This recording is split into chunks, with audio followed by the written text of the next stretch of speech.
Hi guys. Been a while here, but I am back and I'm still in Judges. I am in Judges chapter 11 today, and we're going to be looking at verses 1 through 28. So I titled this one Outcast Warrior, and it resonates with me. So that's why I decided to go ahead and do a video, but you can also read it on my blog as always. But anyway, so we have a situation here where if you've been following along at all, or if you've read the book of Judges before, you know that throughout the book of Judges, it's basically God's people disobeying, worshiping idols, doing the wrong things, doing evil, um, and then God delivering them. They do evil, then they cry out, then God delivers them. And this is just a pattern throughout the entire book. God gives them a judge, and the judge sets them straight for a while and conquers, the enemies, and then the judge dies, and then they're bad again. And so it's just kind of like a story about humans, right? We get delivered, and then everything's good for a while, and then we disobey God again. So, and God just keeps delivering them. But anyway, don't presume upon his grace, not saying that, but that's kind of like the pattern of this whole book. So we are now in Judges chapter 11, and God's people had again done wrong, and they had been crying out for deliverance. They're asking God to save them. Their enemies are oppressing them, and they're in a bad way. So whether or not they're really repentant or not is unsure. They have put away their idols, but they probably just did it because they wanted out from under this oppression. They wanted the consequences of their sin to be taken away. And so, and a lot of times we do that too. Like, we don't really want to repent of our sin, but we will if it'll get us out of trouble for a couple minutes. And I think that's kind of like where they were. That's what God thought anyway, because back in the previous chapter, in chapter 10, he had said, um, I'm not going to save you anymore. I'm tired of this. You keep doing the same thing. Like, I save you and then you sin again. So I'm done. Not going to save you anymore. But then a couple verses later, it says that God became impatient with Israel's misery. And so, we just see the heart of a grieving father, really, over his children who he wants the best for, but yet they keep straying, and they keep rebelling, and they keep self-destructing, really. And he's like, I'm done. I can't keep doing this, guys. You gotta get it in your heart. You gotta repent, right? But he can't bear to see them suffer either. And so that's our God, right? That's our Father. So here we are in Judges 11, and so the people again they had been crying out to God, please save us, please save us. We're going to be good now again, and we're not going to do these bad things anymore. And even after he vowed not to save them again, he told them, let your idol gods save you this time. He can't bear their misery. And so as Israel cries out, they vow that whoever fights against their oppressive enemies, who happen to be the Ammonites this time, that person would be head over all who lived in Gilead at the time. And so, entering in Judges 11, the chosen person is revealed, the one who is to be the leader, the one who is to deliver them, with God's help, of course, from their oppressive enemies. In Judges 11:1, we are introduced to Jephthah. Jephthah the Gileadite was a mighty warrior, but he was the son of a prostitute. That's how Judges chapter 11 opens. We're introduced to our hero, to our deliverer here on God's behalf, and it says, but he was the son of a prostitute. Now we need to think about that, because when I read that, I'm like, I need to consider this. Like, why does it put it that way? Like, why doesn't it just say that he was a warrior? You know, why does it add that little disclaimer there? Jephthah was a warrior, but, but, why is that there? What does that indicate? And so as we read on into the chapter, we find that although this man is a great warrior, he is also an outcast from his own family, from his own people. And although he is tenaciously strong, courageous, brave, and mighty, he is considered defective, at least by them. And so why? Jephthah's family disowns him because his mother was a prostitute. Jephthah's family exiles him because of his father's sin. Not his father's sin. And so because all of his brothers were born of his father's wife, of one mother, and he of another woman, who of course was a dishonorable woman, he is made to pay for that decision. He is made to pay for his heritage. And it's not his fault. Essentially, his half-brothers say he's not one of them. His own family shuns him out of his own house because of who his mother was. And I would bet that it wasn't hardly the first time that he was picked on and singled out as not good enough, as not one of them, as not welcome in the better than him family and friends club. Because warriors, by nature, are always born out of adversity. Okay, you don't become a warrior because everything in your life is easy all the time. You become a warrior because your life is very, very hard. And you have to learn to buck up. You have to learn to be strong. You have to have courage and faith. And so he's a warrior now. He's probably been picked on his entire life. We can probably assume that. But again, it wasn't his fault. Jephthah had no more control over who his parents were than you or I. Yet his own family abandoned him and cast him out because of it. This mighty warrior was cast out because of his father's sin, and the pain of such an exile is desperately overwhelming, warrior or not. I can certainly relate to that. I can testify to that, attest to that. And so the story goes on to say that once Jephthah was cast out from his family, he fled, and worthless fellows collected around Jephthah and went out with him. Judges 11:3.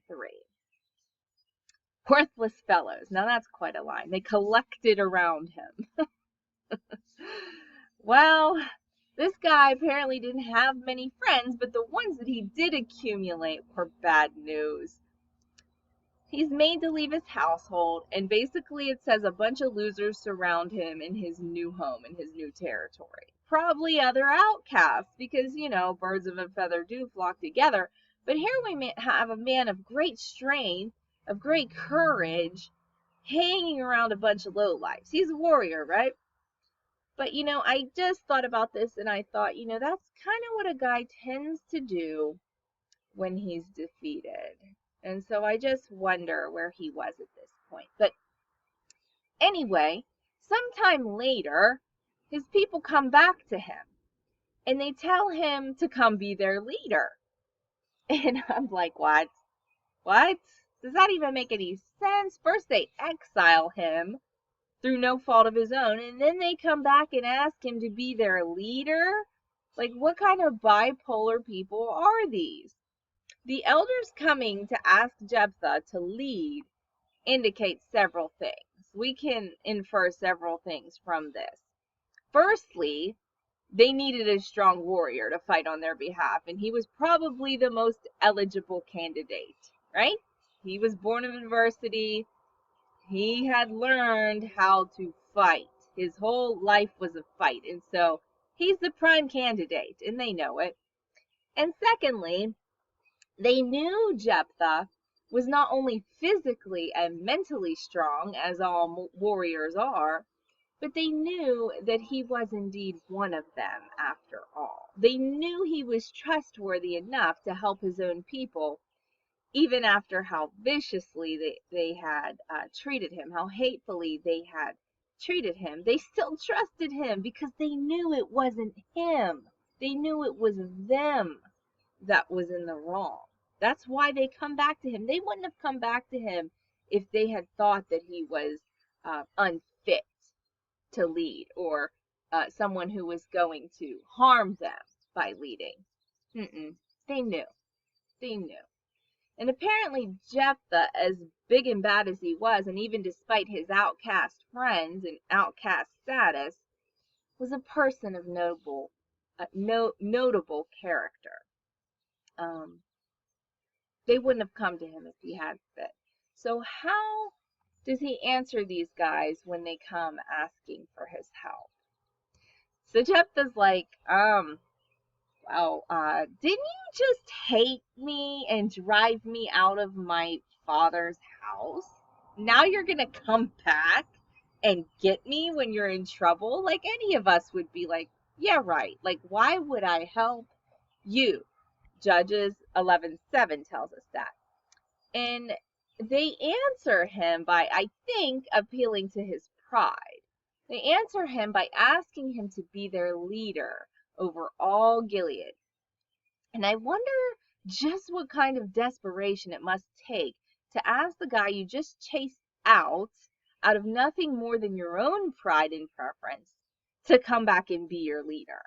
Like, it must have been quite a humbling experience for these elders, right? I would think.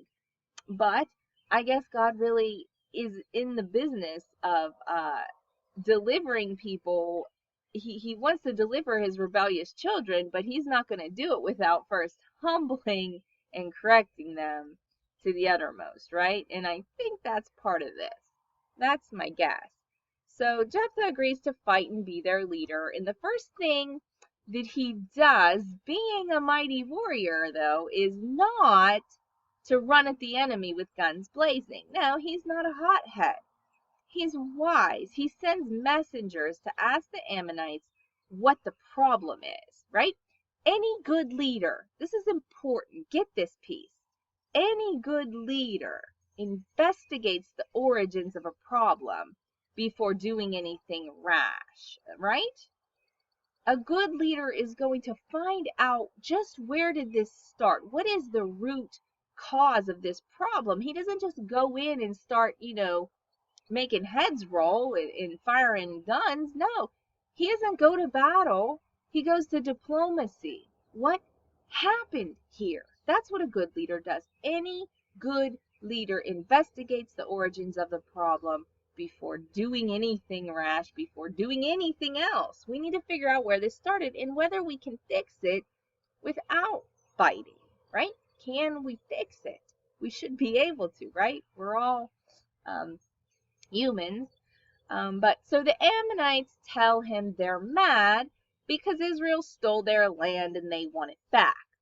But Jephthah corrects them. He remembers history. He teaches them a history lesson. He says, nope, that's not what happened, guys. It's not true. The truth is that our people asked several times to cross your borders and they were denied.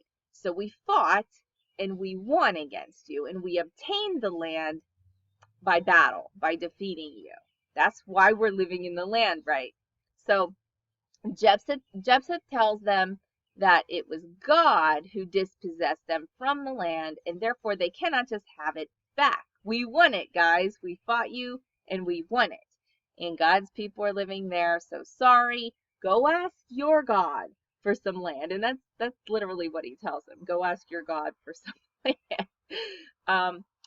And so he concludes his diplomacy by saying, no, I have not sinned against you. I haven't stolen your land, yet you're doing wrong to me by making war on my people over this. But of course, the Ammonites didn't listen to Jephthah's reason, and they wanted their land back. So they wanted to fight. So they fought. They fought, and Jephthah, the outcast warrior turned leader of God's people, won it. He won. He beat them. But it was not without a heavy, heavy price for Jephthah. And we are going to get into that tomorrow, starting in Judges 11, verse 29. Well, I can't promise tomorrow, but soon, soon. And we'll investigate Jephthah's vow in my next vlog. But for today, I think it's worthwhile to just take some time and consider what it must feel like to be an outcast and a warrior at the very same time, because that is something that God does call some of us to be. And it's not always easy. Not glamorous, but it is a calling. And also, let's remember that even outcast warriors with worthless fellows collecting around them are are sometimes called on by God to lead. And I think that gives at least me hope. Um, I think it's meant to give us hope because we really consider the story of Jephthah. You know, he became, Israel's next judge, and he came from adversity. He came from being an exile and an outcast in his own house, in his own family, through no fault of his own. And it made him strong, and it made him a warrior. And that's exactly what God used to deliver his people through that warrior, through Jephthah and his strength and his determination and his wisdom. And so, I don't know. I thought it was encouraging. So I hope it's helpful to someone else. And I hope you guys have a good day. See you later.